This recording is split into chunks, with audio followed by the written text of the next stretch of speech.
रागिब के गार्ड्स तोकीर को पुलिस के हवाले कर चुके थे।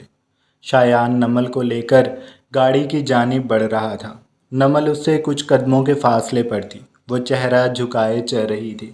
शायान की गाड़ी रक्शे के पास ही खड़ी थी, जिसमें तोकीर नमल को यहाँ लाया था। जिस वक्त नमल होटल से निकली थी, शायान भी मेहमानों से फारिग हो गया था। कैबिन में उसने नमल का मोबाइल देखा तो उसने बाहर आकर नमल को सरसरी सा ढूंढा था।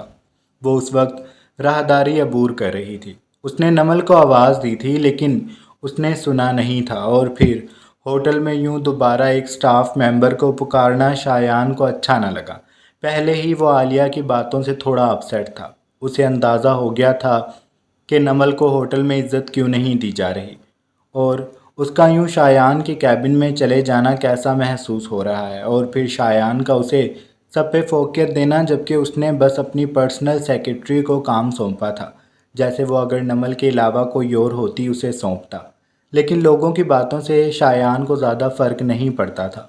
वो बच्चा नहीं था जो इन बातों से अपसेट हो जाता या दिल पे लगा लेता। लेकिन नमल की रोई रोई आंखों को देखकर उसे सच में बुरा लगा था।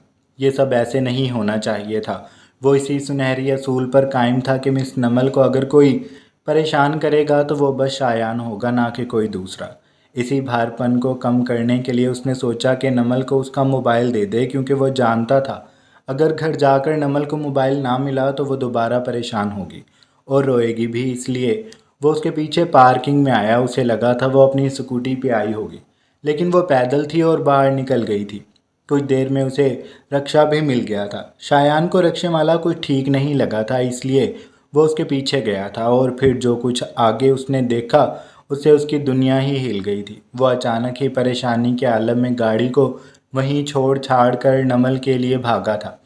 उसने पहले कभी ऐसा मरहला नहीं देखा था, और उसे नमल पे भी गुस्सा आ रहा था जो उसने अब निकालना था। नमल गाड़ी के पास आकर खड़ी हो गई थी। उसे अच्छा नहीं लग रहा था अब शायान के साथ जाना, और ना ही उसका दिल था कि वो रिधम के साथ चल पड़े। उसे किसी तरह बस हॉस्टल पहुंचना था, और वो भी अपने दम पे, जो कि उसमें अब बाकी नहीं था। इसलिए उसे शायान का सहारा बेहतर लगा, जबकि वो उसका एहसान नहीं लेना चाहती थी। मैं पीछे बैठ जाऊं? शायान ने जेंटलमैन बनने की कोशिश करते उसके लिए पैसेंजर सीट का दरवाज़ा खोला, लेकिन नमल की बात पर वो जल कर रह गया। उसने तपे हुए अंदाज में नमल को देखा। मैं आपका ड्राइवर नहीं हूँ मिस नमल, वो कहकर खुद ड्राइविंग सीट संभाल चुका था। नमल ने उसे अफसोस से देखा। उसने बाजू पे अभी शायान का कोट लटकाया हुआ था। वो खामोशी से आकर पैसेंजर सीट पर बैठ गई। शायान ने उसके बैठते ही गाड़ी चला ली थी। आपको मदद के लिए कोई और नहीं मिला था? उसने बात का आगाज़ किया। उसके पेट में गोले बन रहे थे, इसलिए उसने कहना शुरू किया, क्या मतलब? नमल ने ना समझी से सवाल किया तो उसने गर्दन मोड़कर नमल को देखा। इतनी रात को आपने एक लड़की को अपनी मदद के लिए बुलाया? नमल ने हौले से गर्दन को हिलाया। वो मेरी दोस्त है। शायान की भवें ऊपर हो गई। है तो लड़की ही, और आप दोनों मिलकर उसका क्या कर लेती? नमल ने अब की बार चेहरा ऊपर किया था। आप लड़कियों को कमज़ोर समझते हैं? शायान ने सरस बात में हिला दिया तो नमल का शायान के इतने साफ से अंदाज पे मुंह खुल गया। लड़कियां कमज़ोर नहीं होती। उसने अपनी बात पे जोर दिया तो शायान तमस्खर से हंसा।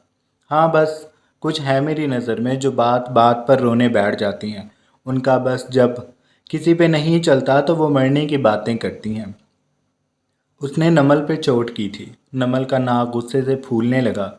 जब लोग आपकी ज़िंदगी अजीरन करें तो यही कहा जाता है। मेरी ज़िंदगी में पहले ही बहुत से मसाइल हैं, और एक मसला तो दिन के 12 घंटे मेरे सर पे मुसल्लत रहता है। शायान ने तेज़ी से गर्दन मोड़कर नमल को देखा। नमल के मुंह पे तंजिया मुस्कान थी। शायान के लब भींच गए। उसे याद आया कि नमल को तेज़ स्पीड से डर लगता है, तो फिर उसने स्पीड बढ़ा ली, नमल को तंग करने के लिए। रात ज़्यादा हो रही है, आपको हॉस्टल जल्दी पहुंचना होगा।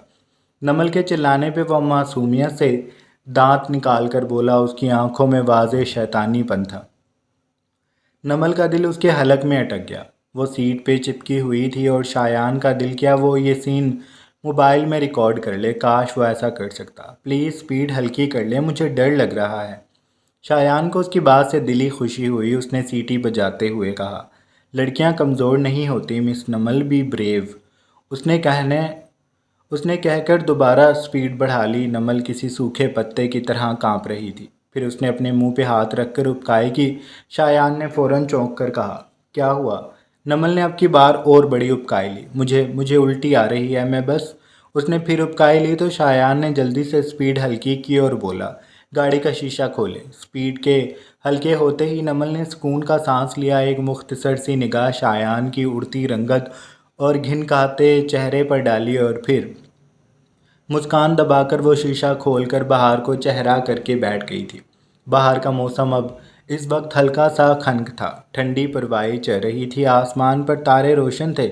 इस वाक़ये को अगर निकाल दिया जाता तो आज का दिन बेहद खूबसूरत था। वो आज जितना रोई थी उतने ही उसके मसले हल हुए थे और सबसे ज़्यादा उसे शायान की वो गुस्से में की गई स्पोर्ट अच्छी लगी थी। उसके बाद जब नमल लाउंज में पहुंची तो उसका अंदाज़ बिल्कुल शायान जैसा था, बॉसी। वो लेडी बॉस बनी हुई थी और बहुत खुश भी थी। फिर ये तौकीर आ गया। नमल सोच कर ही झुरझुरी ले रही थी। उसे रिधम की बात पहले ही मान जानी चाहिए थी। अगर वो पहले संभल जाती तो ये सब ना होता। और अभी तो रिधम भी उसे बातें सुनाएगी और रिधम का क्या हाल हो रहा होगा। रागिब गुस्से में था। नमल को ये सोच कर ही परेशानी हुई थी, लेकिन अभी कॉल भी करना मुनासिब नहीं था, इसलिए वो खामोशी से बैठ गई थी। तभी शायान ने कहा, आपकी दोस्त वो छुरा लेकर आई थी, उससे वो क्या ही कर सकती थी? वो नमल को और तंग करना चाहता था तो कीर का गला काट देती। नमल ने कहा तो शायान मजाक उड़ाते हुए बोला, इतनी हिम्मत थी उसमें? नमल ने सर हिलाया, बिल्कुल, इससे कहीं ज़्यादा। हम दोनों एक दूसरे के लिए कुछ भी कर सकती हैं। शायान ने अब की बार उसे दाद देने वाले अंदाज में देखते हुए पूछा। जैसे कि? नमल ने सर हिलाया और वो उसे बताने लगी। अभी रिधम ने जब रागिब भाई से शादी की थी तो उनके निकाह का बस मुझे पता था और उन दोनों को घर वाले इस बारे में नहीं जानते थे। लेकिन फिर रागिब भाई की बीवी ने रिधम के घर जाकर बता दिया और तब उसके मामू ने उसे मारा था। मैं उसके पास गई थी उसे बचाने। रागिब भाई की पहली बीवी रिधम को बहुत, नमल अपनी धुन में बताती ये भूल चुकी थी कि रागिब की पहली बीवी शायान की अम्मी है। और अब जब उसने बताते बताते चेहरा ऊपर किया तो शायान की आंखें, जिनमें अभी चंद पहले शरारत थी, अब उनमें शोले दिखाई देते थे। वो तारीक चेहरे संग नमल को देख रहा था। नमल का गला सूख गया और उसकी आवाज़ गुम हो गई। उसे जुमला भी पूरा ना हो सका। तंग किया था उसने मध्यम सी आवाज़ में कहा और फिर वो चेहरा झुकाकर बैठ गई। एकदम से गाड़ी रुकी। नमल ने चौंक कर देखा। आपका घर आ गया। शायान का लहजा आपकी बार सपाट था। नमल ने सर हिला दिया। वो गाड़ी का दरवाज़ा खोलने लगी लेकिन वो अभी भी लॉक्ड था। आपकी दोस्त ने मेरी माँ को दुख दिया है। वो बेकसूर थी। आपकी दोस्त और रागिब, वो दोनों बेहद घटिया इंसान हैं। आइंदा मेरे सामने उनका जिक्र मत कीजिएगा। उसने कहकर लॉक खोल दिए। उस टक की आवाज़ से नमल को होश आया था। वो कुछ कहने लगी। उसे शायान के लहजे में रिधम के लिए इतना जहर बुरा लगा। वो उसे जवाब देना चाहती थी लेकिन फिर खामोश हो गई। अभी उसने नमल पे एहसान किया है और वो इतनी जल्दी एहसान नहीं भूलना चाहती, इसलिए वो खामोशी से गाड़ी से निकल गई थी। शायान ने उसे उसका मोबाइल दे दिया था। वो जैसे ही निकली शायान ने गाड़ी चला ली थी। नमल उसकी गाड़ी को खामोश निगाहों से दूर जाते देख रही थी। जब वो गाड़ी उसकी निगाहों से ओझल हो गई तो उसने हॉस्टल की तरफ रुख किया और उसका दिल किया वो अपना सर पीट ले। शायान का कोट उसके हाथ में ही था। नमल ने गहरी सांस भरी और फिर वो बोझल थके थके से कदम उठाती अंदर हॉस्टल में दाखिल हो गई थी, जिसमें चंद कमरे रोशन थे और चंद खामोशी भरी नींद ले रहे थे। वो अंधेरे में डूबी सीढ़ियों को अबूर करती अपने कमरे में आ गई थी।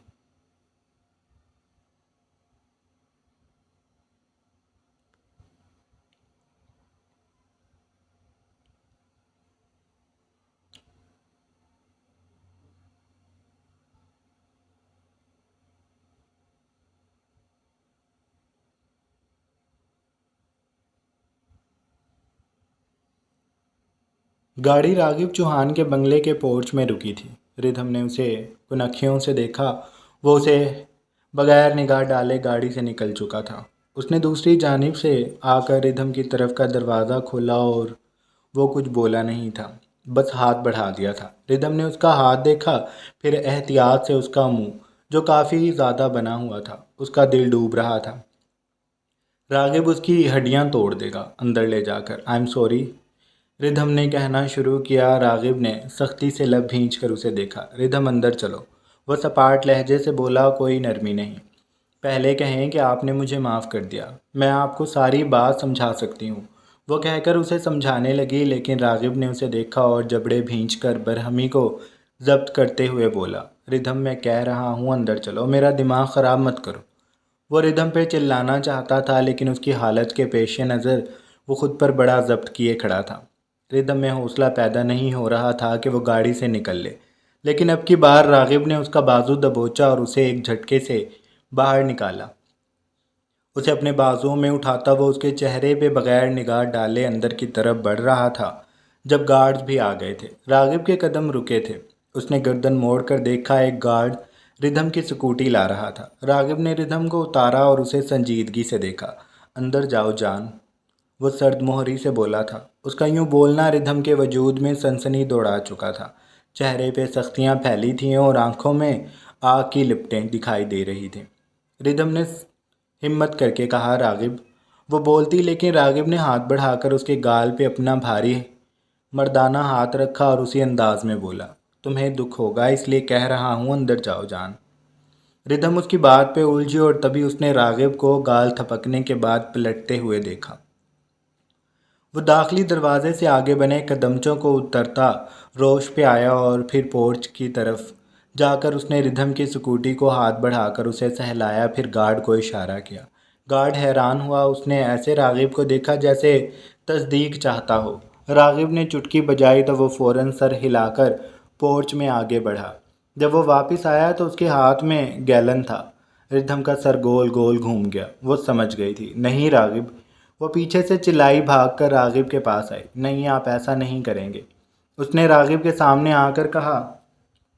रागिब की आंखों में वैसी ही आग थी। लॉन के सहमे फूल और आसमान के तारे उसे दम साध कर देख रहे थे। गहरी होती रात में रिधम ने रागिब का ये रूप पहली बार देखा था। उसकी आंखों में नरमी नहीं थी, चेहरे पर कोई तासुर नहीं था। उसकी मुस्कान सर्द थी और बातें खौफ में मुब्तला करने वाली। रिधम का दिल तेज़ी से धड़क रहा था। उसे रागिब से अब हकीकी मायनों में खौफ आया था। मैं तुम्हें कह रहा हूँ, जाना, अंदर चली जाओ, तुम्हें दुख होगा। उसने अपनी बात को दोहराया तो रिधम ने उसे कहा, मैं वादा करती हूँ अब कभी इसे लेकर बाहर नहीं जाऊँगी, मैं आपकी बात मानूंगी। मैं रागिब ने नरमी लेकिन मजबूती से रिधम का बाजू पकड़कर उसे अपनी ओर खींचा और उसके सीने से टकरा गई। रागिब ने उसके चेहरे पे आने वाली जुल्फ़ों को समेटा, गैलन को नीचे रखा और रिधम को अपने सीने से लगाया। जो चीज़ तुम्हें नुकसान की तरफ लेकर जाएगी, मैं ना उसे माफ़ करूँगा और ना तुम्हें। सज़ा तो तुम्हें भी मिलेगी मेरी जान। अभी पहले मुझे इसे ठिकाने लगाने दो, उसने कहकर सख्ती से रिधम की कमर में हाथ डाला और फिर अपनी पैंट की जेब से लाइटर और सिगार निकालकर उसने सिगार को लबों में दबाया। गार्ड उसकी आंखों का इशारा समझ चुका था। वो गैलन उठाकर स्कूटी पर पेट्रोल डाल रहा था। पेट्रोल की नागवार खुशबू उसके नथनों से टकराई तो वो मचली। नहीं नहीं रागिब, वो मेरा गिफ्ट है। रागिब के सीने पे हाथ रखकर वो दूर होना चाहती थी, लेकिन उसकी गिरफ्त बड़ी मजबूत थी। मैं तुम्हें इससे बेहतर कुछ ला कर दूंगा, एक बड़ा सा टेडी बियर जो तुम्हारे जैसा होगा, प्यारा सा, लेकिन उसका साथ अब बस इतना ही है, उसने कहकर सिगार को सुलगाया और लाइटर को स्कूटी पे उछाल दिया। वो बारीक आग की लो जैसे ही स्कूटी से टकराई, रिधम के उकब में रोशनी का झमाका हुआ और पूरा लॉन और आसमान के सितारे सहम गए। रागिब ने रिधम को और सख्ती से सीने से लगा लिया था। उसने सिगार का गहरा कश लिया। उसका धुआं फिजा में उड़ाता वो आग को देखता रिधम की कमर सहला रहा था, जो अब ढीली पड़ चुकी थी। कल तुम्हारा टेडी बियर आ जाएगा, उसने कहकर आग से निगाहें फेर लीं और रिधम की गर्दन पे अपने सुलगते रब रख दिए। रिधम और भी निढाल सी होती उसके सीने पे झूल गई थी। उसकी आंखें डबडबा गई थीं। वो उसे लेकर बंगले में आ गया था। उसने रिधम को पीछे गर्दन मोड़कर देखने भी नहीं दिया था और रिधम को अभी तक लग रहा था जैसे उसकी पुश्त जल रही है। वो सदमे में थी। रागिब ने उसे लाउंज में आकर सोफे पे बिठाया। पानी लाओ, उसने मुलाजिम को हुक्म दिया और अपना कोट उतारने लगा। वो सिगार को ऐश ट्रे में रख चुका था। उसका बारीक लकीर नुमा धुआं उठता फिजा में गुम हो रहा था। रिधम उस धुएं को देख रही थी। ऐसा ही धुआं स्कूटी से उठ रहा होगा। उसका दिल तकलीफ से फटने को हो रहा था। उसने भीगी आंखों से रागिब को देखा, जो अपनी शर्ट के कफ खोलकर अब टाई उतार रहा था। उसने दांस्ता रिधम को नहीं देखा था। वो मुलाजिम के पानी लाने पे पानी का गिलास उठाकर रिधम की तरफ अब मुड़ा था। अब भी वो उसकी भीगी आंखों को अहमियत नहीं दे रहा था। पानी पियो। उसने गिलास रिधम के लबों पे लगाया तो उसने चेहरा पीछे कर लिया। बच्चों की तरह जिद ना करो, मैंने तुम्हें कहा था अंदर जाने को। रिधम ने उसे मलाल से देखा। वो मुझे बहुत अजीज़ थी, उसने रुंधे गले से कहा तो रागिब ने समझने वाले अंदाज में सर हिलाया। हम बाद में ले लेंगे, जब तुम थोड़ी बड़ी और समझदार हो जाओगी ना, फिर ले लेंगे, उसने नरमी से कहकर उसके लबों से फिर गिलास लगाया। अब की बार रिधम ने हाथ मारा तो गिलास रागिब के हाथ से छूट कर गिर गया। फर्श पे गिरते ही वो टूटकर बिखर गया और पानी फर्श पर फैल गया। रागिब धीरे से चौंका था। उसने रिधम को संजीदगी से देखा। फिर उसने मुलाजिम को कहा, पानी लाओ। उसके कहने पे रिधम चिल्लाई, मैं नहीं पीऊँगी। वो हलक के बल चीखी थी। रागिब ने पैर से कांच परे किया, उसके घुटनों को थाम कर सोफे पे किया। रिधम ने अपने घुटने छुड़ाने की कोशिश की, लेकिन रागिब ने उसे बेहद सर्दमोहरी से देखा। वो रुक गई। कांच लग गया ना तो मैं तुम्हारी जान ले लूँगा। उसने रिधम के पैर ऊपर समेट दिए। रिधम का दिल किया वो रोए, ज़ोर ज़ोर से रोए। उसे स्कूटी का दुख था और अब रागिब का खौफ भी। उसे इस रागिब से वहशत हो रही थी। उसे रागिब का जुमला याद आ रहा था कि वो एक अच्छा इंसान नहीं है, तो उसकी बुराई का रुख ऐसा है, ऐसा जिसमें रूह लरस जाती है। मुलाजिम फिर पानी ले आया था। रिधम ने फिर गिलास पीछे किया तो रागिब बोला, पानी पीकर तोड़ देना, मैं बाकी के गिलास भी मंगवा लेता हूँ। वो मुस्काया था, लेकिन रिधम को उसकी मुस्कान से भी डर लग रहा था। उसने पैर ऊपर समेटे, उनके गिर्द बाजू हाइल कर लिए। थोड़ा सा पानी पीने के बाद उसने गिलास पीछे कर दिया था। नहीं तोड़ना? रागिब ने पूछा। रिधम की आंखों से आंसू बहने लगे। रागिब ने गिलास मुलाजिम को दिया और खुद रिधम के पास बैठ गया। दूसरा मुलाजिम फर्श साफ कर रहा था। रागिब ने शर्ट के ऊपर के बटन खोले, हाथ बढ़ाकर सिगार लिया और उन्हें उंगलियों में थाम कर लबों में दबाया और कश लिया। एक हाथ उसका रिधम के गिर्द लिपट गया था। खाना खाया था? वो गंभीर आवाज़ में बोल रहा था। रिधम ने जवाब ना दिया। वो गीली सांस खींचती रोए जा रही थी। तुम्हें पता है मुझे तुम पे कितना गुस्सा आ रहा है? मेरा दिल कर रहा है मैं तुम्हें बहुत डांटूं, लेकिन मैं कुछ भी नहीं कर रहा, क्योंकि मैं मेरे बेबी की मामा को परेशान करना नहीं चाहता। और तुम रोए जा रही हो, इस हालत में रोते भी नहीं हैं। वो कहकर उसकी कमर को थपकने लगा। रिदम ने गुस्से से उसका बाजू पीछे करना चाहा तो वो उसे सख्ती से दबोच कर बोला, दूर जाने की कोशिश भी मत करना, मेरा दिल अभी तक नहीं संभला। तुम्हें दिल से लगा कर बैठूंगा तो सुकून आएगा, इसलिए बैठी रहो। वो सर्द मोहरी से कहकर उसके गाल से नाक रगड़ाता उसे और भी सख्ती से हिसार में भर चुका था। रागिब, वो सहमी हुई आवाज़ से बोली, जी जाने रागिब। रिधम को समझ ना आई वो क्या कहे। उसने बस अभी रागिब से दूर होना था, जो कि नामुमकिन से बात थी। रिधम ने खाना नहीं खाया था और वो भी भूखा था, इसलिए वो खान सामा को हुक्म दे चुका था, जो भी बना हुआ है वो मेज़ पे सेट कर दिया गया था। रागिब ने कुछ ऑर्डर भी किया था, क्या ये रिधम नहीं जानती थी। वो किसी मामूल की तरह आकर मेज़ पे बैठ गई। रागिब ने उसे सरबराही कुर्सी पे बिठाया था। वो उसके लिए खाना खुद निकाल रहा था। तभी मुलाजिम अंदर आया। उसके हाथ में एक प्लेट पैकेट था, जिसे वो किचन में ले गया था। जब वो दोबारा बाहर आया तो प्लेट में सिंगल पर्सन चॉकलेट केक सजा हुआ रखा था। वो नहीं भूला था कि रिधम का मीठा खाने को दिल कर रहा था। रिधम ने केक को देखा तो उसकी आंखें फिर डबडब आ गईं। उसका जहन स्कूटी की तरफ ही था। रागिब ने उसे अपने हाथों से कुछ सख्ती करके खाना खिलाया, खुद खाया और फिर उसे केक खिलाने लगा। खा लो, तुम्हारा मूड अच्छा हो जाएगा, वो संजीदगी से बोला था। रिदम ने आंखें रगड़ी। इतना मत रो, आंखें सुर्ख हो गई हैं, वो खफगी से बोला था। रिदम ने उसका हाथ परे कर दिया।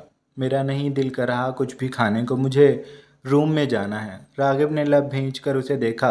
उसका फ़िलहाल इरादा नहीं था कि वो रिधम को ऊपर लेकर जाए। वो जानता था रिधम ऊपर क्यों जाना चाहती है। उसने इनकार किया। फिर हम अभी मूवी देखेंगे, एनिमेटेड बहुत अच्छी मूवी है, अभी थोड़ी देर पहले मैंने सर्च की थी, तुम्हें अच्छी लगेगी, मैं अभी पहली बार देखूंगा।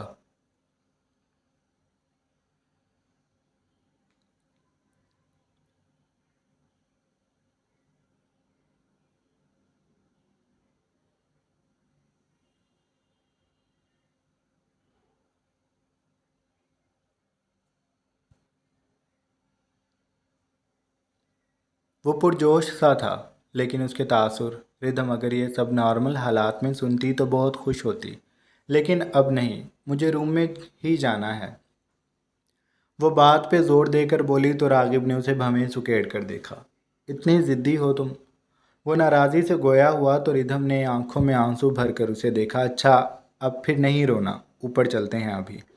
वो उसका हाथ थाम चुका था। उसे लेकर वो ऊपर आया। कमरे में आते ही रिधम बालकनी की तरफ भागी थी। रागिब ने उसकी कलाई थाम कर सर दाएं बाएं हिलाया। नीचे नहीं देखोगी तुम। अंदाज दो टोक था। मैं देखूंगी। वह चिल्लाई। रागिब के तासुर ना बदले। फिलहाल नहीं। मेरी शर्ट उतारो, मुझे तुम्हें हक करना है।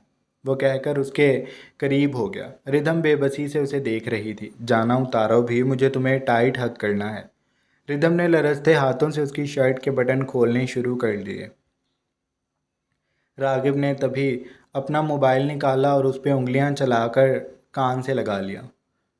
फिर उसने धीरे से हूँ कहा और रिदम को देखा। वो उसकी शर्ट उतार रही थी। शर्ट को धीरे रिदम के हाथ से लेकर उसने बेड पे उछाला और उसे बालकनी में लेकर वहाँ जाते ही रिदम ने नीचे देखा था, लेकिन अब देर हो चुकी थी। नीचे कुछ भी नहीं था।